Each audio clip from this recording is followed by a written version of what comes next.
Hello and welcome to academic Mantra. हमारा आज का लेक्चर होने वाला है क्लास 10th साइंस के फिजिक्स सेक्शन के चैप्टर लाइट पर, जो कि बहुत बहुत इंपॉर्टेंट चैप्टर है। काफ़ी स्कोरिंग है, काफ़ी ज़्यादा नंबर के क्वेश्चंस इससे आने वाले हैं। तो शुरू करते हैं पार्ट 1। इसमें आज हम सिर्फ पढ़ेंगे मिरर और मिरर फार्मूला तक, मैग्नीफिकेशन तक। लेंस फार्मूला और मैग्नीफिकेशन हम पार्ट 2 में पढ़ने वाले हैं। तो बहुत रैपिड रिवीजन टाइप का लेक्चर रहने वाला है। तो शुरू करते हैं विद द वेरी बेसिक्स। और सबसे पहला टॉपिक जो हमारा है वो है laws of reflection of light. ये हम सबको पता है कि लाइट के रिफ्लेक्शन के दो लॉज हैं, 6th क्लास से पढ़ते आ रहे हैं। पहला लॉ क्या है? Angle of incidence is equal to angle of reflection. Angle of incidence क्या होता है? लाइट, सबसे पहले तो लाइट का काम क्या है? ये सन है मान लो, या कोई सा भी सोर्स है जिससे लाइट आ रही है। लाइट आएगी और वो, ये मान लो कोई भी ऑब्जेक्ट है, इस ऑब्जेक्ट से टकराएगी और इससे टकरा के लाइट क्या करेगी? इसके अंदर तो घुसेगी नहीं, पार तो हो नहीं सकती, वापस टकरा कर वापस चली जाती है कहीं और। तो ये जो टकराती है, टकराना, इस प्रोसेस को, टकराने को हम बोलते हैं रिफ्लेक्शन। क्या बोलते हैं? रिफ्लेक्शन बोलते हैं। और लाइट के जो रूल्स हैं, उन रूल्स के अकॉर्डिंग ये कहना है लोगों का कि देखो, लाइट का जो एंगल ऑफ इंसिडेंस है, यानी कि जिस एंगल पर लाइट गिरेगी, वो एंगल ऑफ रिफ्लेक्शन के बराबर होगा। यानी कि जिस एंगल पे लाइट टकरा कर वापस आएगी, यानी कि जिस एंगल पे टकरा रही है उसी एंगल पे वापस भी जा रही है। दूसरा क्या है लॉ? दूसरा लॉ ये है कि the incident ray, the normal to the mirror at the point of incidence and the reflected ray all lie in the same plane. मतलब ये सारी चीज़ें सेम प्लेन, सेम डिमेंशन में है, कहीं और नहीं है। सेम प्लेन के अंदर ही सब कुछ होगा। सेम प्लेन में लाइट आएगी, टकराएगी और सेम प्लेन में ही वापस चली जाएगी। रट लेना, दोनों इम्पॉर्टेंट है, ठीक है, पूछ लेते हैं वो कई बार। तो ये चीज़ रटी होनी चाहिए, दोनों की दोनों लॉज जो हैं। इसके बाद अगला क्या है? इसके बाद अगला है हमारे पास रियल इमेज और वर्चुअल इमेज के बीच का डिफरेंस। रियल इमेज और वर्चुअल इमेज के बीच का डिफरेंस क्या है? रियल इमेज नाम से ही पता चल रहा है, रियल है, असली इमेज है ना। अब लाइट देखो, इमेज जो होती है ना, वो तब बनती है जब कुछ रेज आपस में मिलती हैं।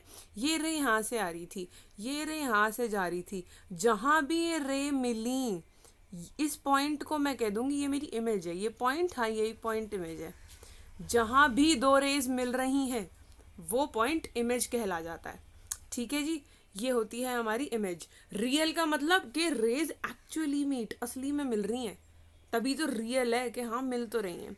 वर्चुअल क्या है? रेज अपीयर टू मीट, लग रहा है मिल रही हैं लेकिन असलियत में मिल नहीं रही हैं, ये वर्चुअल हुआ। ठीक है। और क्या है? Real image can be obtained on screen. Real image को स्क्रीन पर उतारा जा सकता है, वर्चुअल इमेज को स्क्रीन पर नहीं लाया जा सकता। रियल इमेज हमेशा इन्वर्टेड होती है। इन्वर्टेड का मतलब होता है उल्टा। रियल इमेज हमेशा उल्टी होती है, वर्चुअल इमेज हमेशा इरेक्ट यानी कि सीधी खड़ी होती है। ठीक है, ये जहाँ भी एरो दिखेगा ना, ये इमेज होगी आने वाले पूरे लेक्चर के अंदर, दोनों पार्ट्स में। अगर ये एरो ऊपर की तरफ है तो इमेज इरेक्ट है, सीधी है। अगर एरो नीचे की तरफ है तो इमेज वर्चुअल इन्वर्टेड है, यानी कि उल्टी है। ठीक है। लास्ट पॉइंट क्या है? लास्ट एग्जांपल्स दे दिए हैं। Image formed on cinema screen and formed by concave mirror are real image. Cinema screen पर जो बनती हैं या कनकेव मिरर जो बनाते हैं, सारी रियल होती हैं। और जो प्लेन मिरर या कॉन्वेक्स मिरर पे इमेजेस बनती हैं वो इमेज वर्चुअल होती हैं। ये लॉज का एक डायग्राम है। ये देखो, ये पहला लॉ तो ये है कि एंगल ऑफ इंसिडेंस और एंगल ऑफ रिफ्लेक्शन बराबर होंगे। और दूसरा लॉ ये कह रहा है कि देखो, incident ray, reflected ray and normal, तीनों के तीनों एक ही प्लेन पर हैं। दोनों लॉ समझ में आ गए? क्लियर है कॉन्सेप्ट? तो देख लो, सबसे पहले प्लेन मिरर, कॉनकेव कॉन्वेक्स पढ़ेंगे, सबसे पहले प्लेन मिरर पढ़ लेते हैं। प्लेन मिरर के क्या क्या कैरेक्टरिस्टिक्स होते हैं? प्लेन मिरर जो इमेज देता है वो वर्चुअल देता है, इरेक्ट देता है। ठीक है, वर्चुअल यानी कि रेज लगेगा आपस में मिल रही हैं लेकिन मिलती नहीं है। इरेक्ट, तभी तो हम शीशे के सामने खड़े होते हैं तो हम अपने आप को सीधे दिखाई देते हैं, उल्टे नहीं दिखाई देते, क्योंकि प्लेन मिरर इरेक्ट, सीधी इमेज देता है। इतना याद रहेगा। अब इसके बाद क्या है? The size of the image is equal to the size of object. Imagine कर लो तुम शीशे में खुद ही खड़े हो, वर्चुअल है क्योंकि तुम अपने आप को छू नहीं पाते, रियल इमेज नहीं है। Size of image is equal to size of object है, हम जितने हाइट है शीशे में भी उतनी दिखेगी। इरेक्ट दिखेंगे, सीधे खड़े हैं तो सीधे ही दिखेंगे, उल्टे नहीं दिखेंगे। Image is formed as far behind the mirror as the object is in front of mirror. यानी कि अगर ये प्लेन है, ये मिरर है प्लेन। अगर मैं मिरर से इतनी दूर हूँ तो मेरी इमेज भी इस जगह पर मिरर से इतनी ही दूर होगी, पास नहीं होगी। ठीक है, जितनी दूर ऑब्जेक्ट मिरर से है उतनी ही दूर इमेज भी मिरर से है। ठीक है, literally laterally inverted. Laterally inverted का मतलब क्या होता है? लेटरली इन्वर्टेड पे क्वेश्चन भी बन सकता है। लेटरली इन्वर्टेड एक कॉन्सेप्ट है प्लेन मिरर का, जिसका मतलब है कि जो अक्षर लिखे होते हैं ना वो उल्टे दिखते हैं। जैसे तुम्हारी शर्ट पे पेरिस लिखा है तो शीशे के अंदर इस तरीके से दिखेगा ना, उल्टा दिखेगा, उल्टा। अब उल्टा का मतलब एस तो सीधा बन गया, रुको। अब उल्टा का मतलब ये नहीं है कि तुम्हें ऐसे दिखेगा कि पी ऐसा है, हमें तो ऐसा दिख रहा है, ये नहीं दिखेगा। उल्टा का मतलब है ऐसा दिखेगा, इसको कहते हैं लेटरली इन्वर्टेड।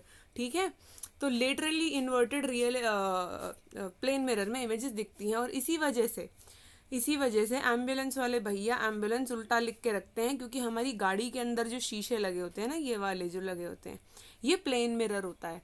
अब इसमें मैं पीछे से देखूंगी एम्बुलेंस और मेरे को लिखा दिख जाए ऐसे एम्बुलेंस, है ना, ये तो पढ़ने में ही नहीं आएगा मेरी। और एम्बुलेंस वाले को चाहिए कि दूर से ही मुझे दिख जाए और मैं उसको खाली रास्ता दे दूं ताकि वो पेशेंट को लेके जल्दी से जल्दी पहुंचे। इसीलिए एम्बुलेंस वाला टेढ़ा लिख के रखता है अपने पास, ताकि दूर से ही लोगों को उनके शीशे में सीधा सीधा पढ़ने में आ जाए और वो रास्ता दे दें। ये लेटरल इन्वर्जन का कॉन्सेप्ट है। Right side of the object appears on the left side of the image and vice versa. ठीक है जी, एप्लीकेशन एम्बुलेंस की होती है, पढ़ ली है। इसके बाद देख लो, अब स्फेरिकल मिरर आ गए हैं। दो स्फेरिकल मिरर होते हैं, एक होते हैं कॉनकेव और एक होते हैं कॉन्वेक्स। याद कैसे रखना है?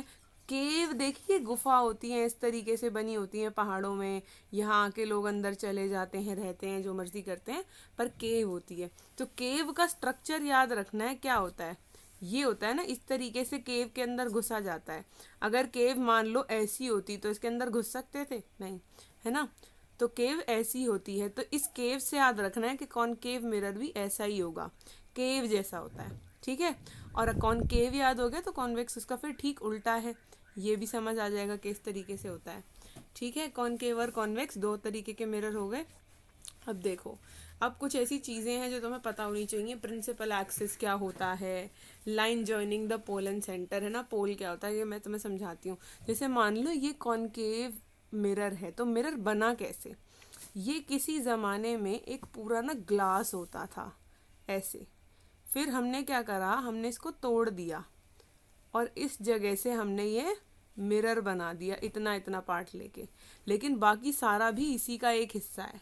तो प्रिंसिपल एक्सिस क्या है? Line joining the pole and the centre. जो पोल को और सेंटर को जो लाइन जोड़ती है, सेंटर ऑफ कर्वेचर को, वो प्रिंसिपल एक्सिस होती है। ठीक है जी। पोल क्या होता है? Centre of the spherical mirror. ये सेंटर जहाँ पर स्फेरिकल मिरर का बीच था वो पोल था। सेंटर ऑफ कर्वेचर क्या होता है? Centre of hollow glass. इस ग्लास को काट के जो बना, इस ग्लास का जो सेंटर था वो सेंटर ऑफ कर्वेचर था, ये पोल था। ठीक है, रेडियस ऑफ कर्वेचर क्या है? पोल और सेंटर ऑफ कर्वेचर के बीच का डिस्टेंस, इसको रेडियस ऑफ कर्वेचर कहते हैं। अब देखो, खुद देखो ना, ये सेंटर है, ये बॉर्डर पे बना हुआ है सर्कल के, तो एक सर्कल के सेंटर से लेकर उसके यहाँ तक जाने वाली लाइन रेडियस ही तो होती है। इसीलिए ये जो डिस्टेंस है इसको रेडियस ऑफ कर्वेचर बोलते हैं। ठीक है, फोकस क्या होता है? फोकस जो है वो कर्वेचर का आधा होता है, यानी कि पोल और कर्वेचर के ठीक बीचों बीच फोकस होता है। ठीक है, ज़्यादा अच्छे से समझ तब आएगा जब इससे हम डायग्राम बनाएंगे। और ये पेपर में पूछने भी नहीं वाला कि पोल क्या होता है, बताओ रेडियस ऑफ कर्वेचर कहाँ होता है। ये डायग्राम बनाने के लिए ज़रूरी है बस। ठीक है, ये इंपॉर्टेंट है। रिलेशनशिप क्या है फोकल लेंथ और रेडियस ऑफ कर्वेचर की, अभी जो मैंने बताई। फोकस जो है रेडियस ऑफ कर्वेचर का सीधा सीधा आधा होता है, यानी कि फोकस अगर 10 है तो रेडियस ऑफ कर्वेचर 20 होगा, क्योंकि वो उसका डबल होता है। ठीक है जी, इतना क्लियर है? क्लियर है तो आ जाओ आगे। अब अगला क्या है? अगले हैं कुछ रूल्स जिनसे रे डायग्राम बनाए जाते हैं। पहला रूल क्या है? देखो, 3 वैसे 4 देती है एनसीईआरटी, 1 2 3 4, पर वैसे 3 ही है, चौथा तो घुमा फिरा के बना रखा है। पहला रूल है रे पैरेलल फोकस। कहने का मतलब ये है कि मान लो, अब देखो जैसे यहाँ देखो, इधर में मैं दिखाती हूँ तुम्हें। हाँ हाँ, ये है, देखो कैसे है ये, इस तरीके से मैं बनाऊंगी, है ना। रे पैरेलल फोकस, तीन चीज़ें लिखी थी। कहने का मतलब ये था कि अगर कोई रे पैरेलल आती है, देखो सबसे पहले तो हम क्या करेंगे, एक सेकेंड, हाँ सबसे पहले तो यहाँ थे हम, ये प्रिंसिपल है, ये फोकस है, ये सेंटर ऑफ कर्वेचर है। रे पैरेलल, ये आ गई रे पैरेलल प्रिंसिपल एक्सिस के पैरेलल। रूल ये कहता है कि अगर कोई रे प्रिंसिपल एक्सिस के पैरेलल आती है तो उसे फोकस से ही निकलना पड़ता है, वो फोकस से ही निकलेगी। कोई भी रे, चाहे मैं इसे नीचे से बना दूं, ये प्रिंसिपल है, ये फोकस है, ये सेंटर है, नीचे से कोई रे पैरेलल आ रही है, ये भी फोकस से निकलेगी ऊपर। ठीक है, कोई भी रे प्रिंसिपल एक्सिस के पैरेलल जो आती है वो कहाँ से होकर निकलती है, फोकस से होकर निकलती है। पहला वाला समझ आया। दूसरा क्या है, दूसरा देखो इधर आके क्या है, फोकस रे पैरेलल। अब देखो बात घुमा के कह दी उसने, बात वही है, कुछ नया नहीं कह रहा। ये प्रिंसिपल है, ये फोकस है, ये सेंटर ऑफ कर्वेचर है। अब वो कह रहा है अगर कोई रे फोकस से होके निकल रही है ना तो वो पैरेलल हो जाएगी। अगर कोई रे चाहे अभी नीचे से थी, ऊपर से मान लो इस बार, अगर कोई रे फोकस से, एक सेकेंड, अगर कोई रे फोकस से निकल रही है, मान लो फोकस से ही निकल रही है, तो पैरेलल हो जाएगी। पहले रूल में क्या कहता था, अब देखो ज़रा ध्यान से क्या करा है इसने। पहले इसने कहा था कि कोई रे पैरेलल है तो वो फोकस से निकलेगी, यही कहा था। अब वो कह रहा है कि फोकस से निकलेगी तो पैरेलल है, तो दोनों एक ही तो बात हुई, है ना। चाहे चाय में बिस्किट डाल के खाओ, बिस्किट में चाय डाल के खाओ, बात तो एक ही है। अगला क्या है, सेंटर ऑफ कर्वेचर से जो आएगी वो सेंटर ऑफ कर्वेचर से ही जाएगी। ठीक है, कोई लाइन अगर सेंटर ऑफ कर्वेचर से, बुरा सा बन गया, कोई लाइन अगर, ये प्रिंसिपल है, ये फोकस है, ये सेंटर ऑफ कर्वेचर है, कोई लाइन अगर सेंटर ऑफ कर्वेचर से आ रही है ना इधर, तो ये वापस भी सेंटर ऑफ कर्वेचर से ही जाएगी, अपना पाथ ट्रेस करती है। सेंटर ऑफ कर्वेचर का थोड़ा सा सिस्टम है ना, कि हमारे सामने से निकलोगे तो उसी रास्ते से जाना पड़ेगा जहाँ से आए हो, वापस निकल लो वहीं, ये कहता है सेंटर ऑफ कर्वेचर। ठीक है, थर्ड क्या है, थर्ड है angle of incidence is equal to angle of reflection. बचपन से पढ़ रहे हैं ये वाला तो, है ना। जिस एंगल पे वो आएगी रे, उसी पे उसको वापस जाना पड़ेगा। Angle of incidence, angle of reflection दोनों बराबर होते हैं। तीनों समझ में आ गई। पहला रूल क्या है, पैरेलल जाएगी तो फोकस से निकलेगी। दूसरा क्या है, फोकस से जाएगी तो पैरेलल निकलेगी। तीसरा क्या है, सेंटर ऑफ कर्वेचर से जाएगी तो वहीं से वापस आएगी। चौथा क्या है, angle of incidence, angle of reflection बराबर होने वाले हैं। ठीक है, रूल समझ आ गए। इन्हीं रूल्स को यूज़ करके हम रे डायग्राम बनाने वाले हैं। ठीक है, याद रखना सबसे पहली चीज़ कि जहाँ दो रेज मिली यही मेरी इमेज कहला जाएगी, ये कॉन्सेप्ट नहीं भूलना है। और ये दो रेज हम कैसे मिलाएंगे, ये हम इन रूल्स से मिलाएंगे जो हमने अभी पढ़े हैं। पहला देखो, कॉनकेव मिरर में जब ऑब्जेक्ट कहाँ है, इन्फिनिटी पे है। ये देखो, ये हमारा ऑब्जेक्ट है, कलर थोड़ा बदल लेते हैं, ये ऑब्जेक्ट है, ये इन्फिनिटी पे है, इसीलिए इतना बड़ा है, हमें इसका आइडिया नहीं है इसके साइज का। इन्फिनिटी से है तो रेज आ रही हैं, सीधी आई पैरेलल आई, पैरेलल आती है तो फोकस से जाती है, पहला रूल। फिर से पैरेलल आई, फोकस से गई, रूल। जहाँ दो मिली वहाँ इमेज बन गई। अब इमेज इतनी, अगर इस लाइन पे ही इमेज बन गई तो पॉइंट जितनी है, अगर ऊपर बनती तो हम लाइन तक लेके आते तो ये हमारी इमेज की हाइट हो जाती ये, लेकिन अभी तो यहीं बन गई है, कोई हाइट ही नहीं है, ज़मीन पर चिपक गई है इमेज, तो पॉइंट साइज्ड इमेज है, पॉइंट साइज्ड है। ठीक है, हाईली डिमिनिश, बहुत ज़्यादा छोटी, एकदम डॉट जितनी इमेज बन गई, जबकि ऑब्जेक्ट इन्फिनिटी में था। इमेज रियल है, मिरर के इस तरफ बन रही है यहाँ पर, तो रियल है, इन्वर्टेड है, इमेज उल्टी है। ठीक है जी, ये याद रखना है। और कहाँ बनी है, पोजीशन क्या है इमेज की, फोकस पे बनी है। ठीक है, समझ आ गया। इधर यहाँ भी समझ लो एक बार, दोबारा नहीं आया तो उसने बोला ऑब्जेक्ट इन्फिनिटी पे है, तो ये मेरा ऑब्जेक्ट है, ये यहाँ से पैरेलल रे आती है तो फोकस से निकलती है, ढंग से लेबल करना पड़ेगा। ये पी, ये सी, यहाँ से भी रे पैरेलल आएगी तो फोकस से निकलेगी, फिर ये पॉइंट साइज इमेज यहाँ पे बन जाएगी। ठीक है, दूसरे पे आ जाओ। अब ऑब्जेक्ट सी के पीछे है, बियॉन्ड सी, ये रहा बियॉन्ड सी है। पहला रूल, रे पैरेलल भेज दो, फोकस से निकाल दो। दूसरा रूल, अब एक ही पैरेलल रे है, नीचे होती तो यहाँ से भी भेज देते जैसे यहाँ पे भेजा था, लेकिन इस बार ये ऑप्शन हमारे पास है नहीं, तो नीचे से भेज नहीं सकते हैं। तो क्या करें, एक रूल इस्तेमाल करके फोकस से निकाल दी, दूसरा सेंटर ऑफ कर्वेचर का रूल इस्तेमाल कर लिया। यहाँ से ही आओ और यहाँ से ही वापस निकल लो सेंटर ऑफ कर्वेचर से। ये दो लाइनें कहाँ मिली, ध्यान से देखो, ये दो लाइनें यहाँ मिली और यहाँ मिलते साथ, अब लाइन से जोड़ेंगे तो ऊपर तो जाएगी नहीं, नीचे आ रही है, यानी कि इमेज कैसे बन गई, इन्वर्टेड बन गई। मिरर के इस तरफ ही बनी है तो रियल बन गई। अब देखो ऑब्जेक्ट आंखों से ही दिख रहा होगा, इतना बड़ा है, इमेज इतनी छोटी है, यानी कि इमेज डिमिनिश्ड भी बन गई। ठीक है, और पोजीशन क्या आई है, किस किस के बीच में है ये पोजीशन क्या है, ये देखो, ये देखोगे, ये सेंटर ऑफ कर्वेचर है, ये फोकस है, और ये इमेज इनके ठीक बीचों बीच है, तो इमेज बिटवीन एफ एंड सी भी बन गई। इसको इधर देख लो, एक बार बना के देख लेते हैं कैसे बन रहा है।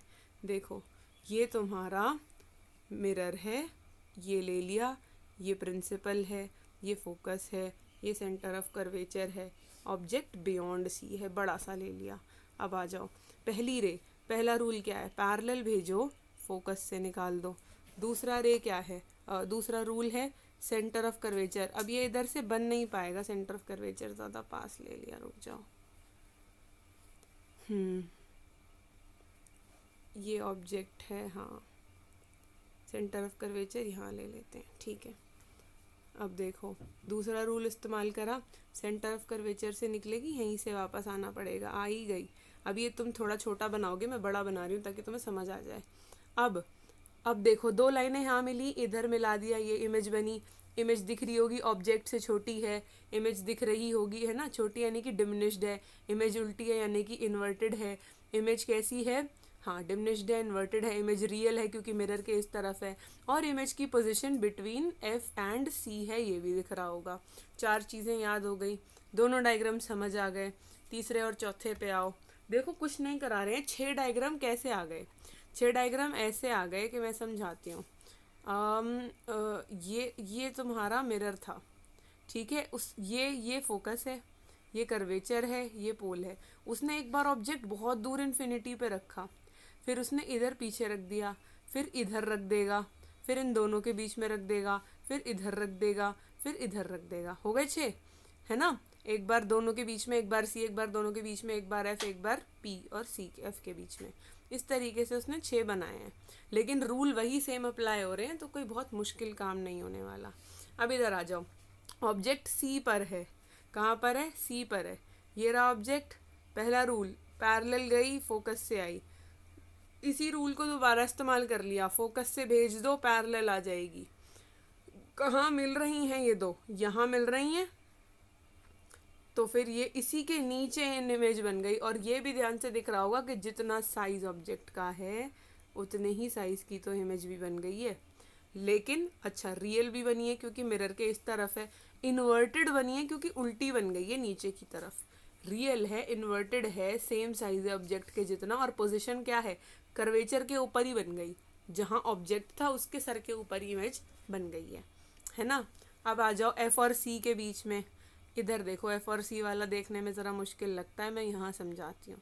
एफ और सी वाला क्या रूल है, ये कह रहा है कि ये आपका मिरर हो गया, ये हो गया, ये प्रिंसिपल हो गया, ये फोकस हो गया, ये कर्वेचर हो गया, ऑब्जेक्ट यहाँ रखा है। पहला रूल कहता है कि अगर पैरेलल, दूसरा कलर ले लेते हैं रेस के लिए। पहला रूल कहता है रे पैरेलल होगी तो फोकस से निकलेगी, निकाल दीजिए। दूसरा, अब पैरेलल एक और रे तो मैं निकाल नहीं सकती क्योंकि जगह ही नहीं है, मैं सेंटर ऑफ कर्वेचर से निकाल देती हूँ एक लाइन, है ना। सेंटर ऑफ कर्वेचर से देखो, यही यहाँ भी निकल रखी है, सेंटर ऑफ कर्वेचर से जो जाएगी लाइन यही वापस भी आएगी, तो ये इस तरफ तो मिल नहीं पाएगी, रुक जाओ। इसीलिए ना ये एफ और सी ज़रा ध्यान से देख के बनाने पड़ेंगे तुम्हें। सेंटर ऑफ कर्वेचर से अगर लाइन इधर जाएगी, देखो होता ये है कि अब जब तुम इसे नाप के बनाओगे ना तो ये इधर मिलेगी और इमेज यहाँ बनेगी। इमेज बहुत बड़ी बन गई ऑब्जेक्ट से, इसी तरफ बनी है तो यानी कि रियल बनी है। इन्वर्टेड बनी है, बिल्कुल सही है। साइज मैग्नीफाइड है, ऑब्जेक्ट से बड़ा है। पोजीशन क्या है, बियॉन्ड सी, सी के भी पीछे है ना। देखो बियॉन्ड सी है, रियल है, बिल्कुल इन्वर्टेड है, उल्टी बनी है, एनलार्ज्ड बनी है, साइज से ऑब्जेक्ट के बड़ी बन गई है। इतना सा ऑब्जेक्ट था। समझ आ गए चारों। पांचवे छठे पे आ जाओ। क्या है, when object is at F, focus पे है ऑब्जेक्ट। फोकस पे देखो ये रहा। अब यहाँ पे ये वाला डायग्राम आ जाएगा, ये देखो, ये रहा मिरर, ये रहा पोल, ये रहा फोकस, ये रहा सी। एट एफ है ना, फोकस पे है तो क्या होगा, रे पैरेलल जाएगी, फोकस से आएगी, रे कर्वेचर से जाएगी, वापस आएगी। ये लाइनें ना आपस में पैरेलल हैं, कभी मिलने नहीं वाली। ये देखो ये लाइनें आपस में मिलेंगी नहीं, इमेज इन्फिनिटी तक चली जाएगी। कहाँ तक चली जाएगी, इन्फिनिटी तक। इसी तरफ बन रही है तो रियल है, इन्वर्टेड है क्योंकि इसमें सारी ही बन रही हैं, ठीक है। हाईली एनलार्ज्ड है, बहुत ज़्यादा बड़ी है। इन्फिनिटी का मतलब ये होता है बहुत बड़ी। एक लौती इरेक्ट इमेज और एक लौती वर्चुअल इमेज जो कनकेव मिरर देता है वो है ये सिक्स्थ वाली, लास्ट वाली। किस किस के बीच में है, बिटवीन प्रिंसिपल एंड फोकस। देखो आ जाओ इधर, ये रहा फोकस, ये रहा प्रिंसिपल, इनके बीच में ये रहा ऑब्जेक्ट।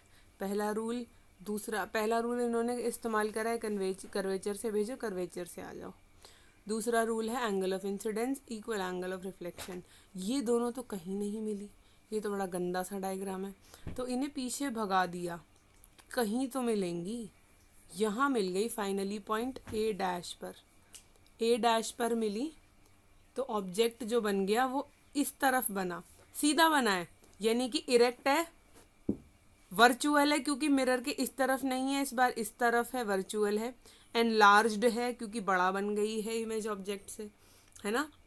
इतना समझ में आ गया, ठीक है। तो इस तरीके से मिरर जो है कॉनकेव, इनके डायग्राम बनते हैं।